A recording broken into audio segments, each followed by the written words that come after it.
Hello மக்களே, எப்படி இருக்கீங்க? நாங்கள் தான் ஒன்றாங்கிற இன்றைக்கி என்ன வீடியோ பார்க்க போகிறீங்க அப்படின்னா, நம்ம வந்துட்டு போன வாரம் காது குத்து ஃபங்க்ஷன் முடிஞ்சிட்டு நம்ம எங்கே போனோம் அப்படின்னா, அண்ணன் ஊருக்கு போயிருந்தோம். திருவிழா. எங்கள் பெரியம்மா ஊர் யாருன்னா எங்கள் அம்மாவோட அக்கா, அப்புறம் அக்கா பையனால் எனக்கு அண்ணன், அதனால் ஊருக்கு போயிருந்தோம். எல்லாம் நினைப்பீங்க என்னடா அடிக்கடி வாட்டி ஊருக்கு போகிறீங்க அப்படின்னு. வேறு ஒன்றும் இல்லை, ஏன்னா எங்கள் அண்ணன் வந்து எனக்கு கொஞ்சம் ஸ்பெஷல். அதனால் எப்போயும் எங்கள் அண்ணன் என்ன ஃபங்க்ஷன் என்ன இது சொன்னாலும் நாங்கள் வந்துட்டு போயிடுவோம். ஏன்னா எனக்கு எங்கள் அண்ணன் ரொம்ப பிடிக்குமா.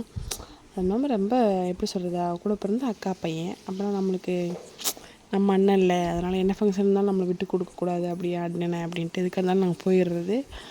சரி, காது குத்து வந்து இன்றைக்கி நாளைக்கு திருவிழா அப்படின்ட்டு தானே இருந்துச்சு. சரி, இதுக்கு வந்துவிட்டோம், காது குத்துக்கு இதுக்கு பக்கம் தானே அப்படின்ட்டு கிளம்பியாச்சு. அதோட காது குத்து முடிச்சுட்டு ஒரு ஈவினிங் போல் வந்தோம். வந்து நைட்டு ஃபுல்லாக கரகாட்டம். இந்த திருவிழா ரோடாக உள்ளே போனோடனே கரகாட்டம் பார்க்குறக்காண்டி ஒரு நைட்டு 11 மணி இருக்கும்.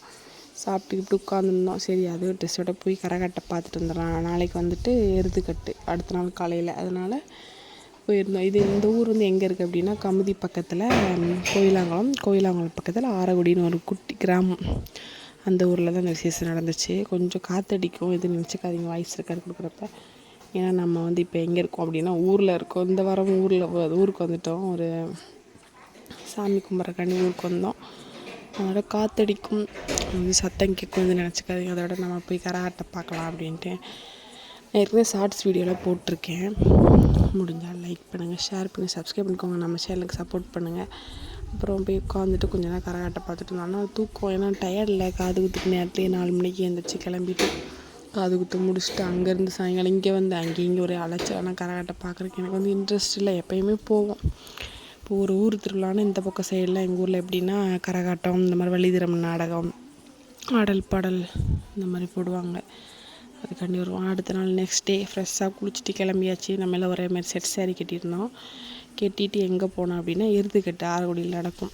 சரியான கூட்டமாக இருந்துச்சு. இப்படி தான் எருதுக்கட்டு. இந்த மாதிரி எருதுக்கட்டு எப்படின்னா அவங்களுக்கு பாதி தெரியுமான்னு தெரில, எனக்கு தெரிஞ்சது நான் சொல்கிறேன். இந்த மாதிரி மாடு வந்து ஏதோ ஒரு கம்பம் மூண்டியிருக்காங்க, அதில் மாடை கட்டி விட்டுறாங்க. ஒரு டீமாக வராங்க பசங்க 10 பேர் 8 பேர். இந்த மாதிரி வந்து யார் அடக்குறாங்களோ அடக்குறவங்க பசங்களுக்கு வந்து ப்ரைஸ் உண்டு. இந்த மாதிரி ஃப்ரிட்ஜு, டிவி, வாஷிங் மிஷின் அந்த மாதிரி காசு போல். இல்லைன்னா மாட்டுக்கு சொந்தக்காரங்க யாருக்கோ அவங்களுக்கு பரிசு உண்டு போல். அதோட இந்த மாதிரி எருதுக்கட்டு பார்த்துட்டு இருந்தோம். ஏன்னா நல்லா தான் இருந்துச்சு. அங்கே சரியான கூட்டம். என்ன நம்மளுக்கு காசு தான், பட்ஜெட் தான் அதிகமாக போகும். எல்லாம் ஐஸு அது இதுன்னு சின்ன பிள்ளைங்களுக்கு தேவையானது எல்லாம். அதோட அக்கா ஐஸ் வாங்கி கொடுத்தாங்க. அப்படியே சாப்பிட்டு நின்று கொஞ்சம் நேரம் வேடிக்கை பார்த்துருந்தோம். ஒரு 3 எருதுக்கட்டு தான், பட் 3 மாடு தான் பார்த்துருப்போம். அதுக்கு மேலே நம்மளுக்கு தாங்க சரியான வெயில், பிள்ளைங்களை வச்சுக்கிட்டு இருக்க முடியல. இதான் ஏன் ஷாக்கு, நம்ம கிளம்பிடுவோம் அப்படின்ட்டு நான் கிளம்பிட்டோம். ஏன்னா காது குத்து முடிஞ்சு தானே வந்தோம். அவங்க வந்து விருந்துக்கு வர ஃபோன் அடிச்சுட்டே இருந்தாங்க. சரி, எப்படி இருந்தாலும் போய் தானே ஆகணும் அப்படின்ட்டு சரி கிளம்பலாம் அப்படின்னாரு. அதோட போய் எருதுக்கட்டு பார்த்து முடிச்சுட்டு நம்மளும் கிளம்பியாச்சு. அக்கா மட்டும் பார்த்துட்டு இருந்தாங்க. நாங்கள் வந்துவிட்டோம். வீட்டுக்கு வந்துட்டு பெரியம்மா சமைச்சி வச்சுருந்தாங்க. சிக்கன் குழம்பு, சிக்கன் கிரேவி, ஃப்ரை, ரசம் இதெல்லாம் சமைச்சி வச்சுருந்தாங்க. சாப்பிட்டு வந்தாச்சு. உங்களுக்கு விளாக் பிடிச்சிருந்தா மறக்காமல் லைக் பண்ணி ஷேர் பண்ணி சப்ஸ்கிரைப் பண்ணிக்கோங்க. பக்கத்தில் இருக்க பெல் பட்டனை கிளிக் பண்ணிக்கோங்க. இதை நாங்கள் செட் சரி கட்டினேன். எங்கள் அண்ணி, நான், எங்கள் அக்கா. அதுக்கப்புறம் இது குரூப் ஃபோட்டோ அண்ணி அக்காலாம் இருப்பாங்க. உங்களுக்கு பிடிச்சிருந்தா மறக்காமல் லைக் பண்ணி ஷேர் பண்ணி சப்ஸ்கிரைப் பண்ணிக்கோங்க. பக்கத்தில் இருக்க பெல் பட்டனை கிளிக் பண்ணிக்கோங்க. அப்போ தான் நாங்கள் போகிற வீடியோ உங்களுக்கு நோட்டிஃபிகேஷன் வரும். பாய்.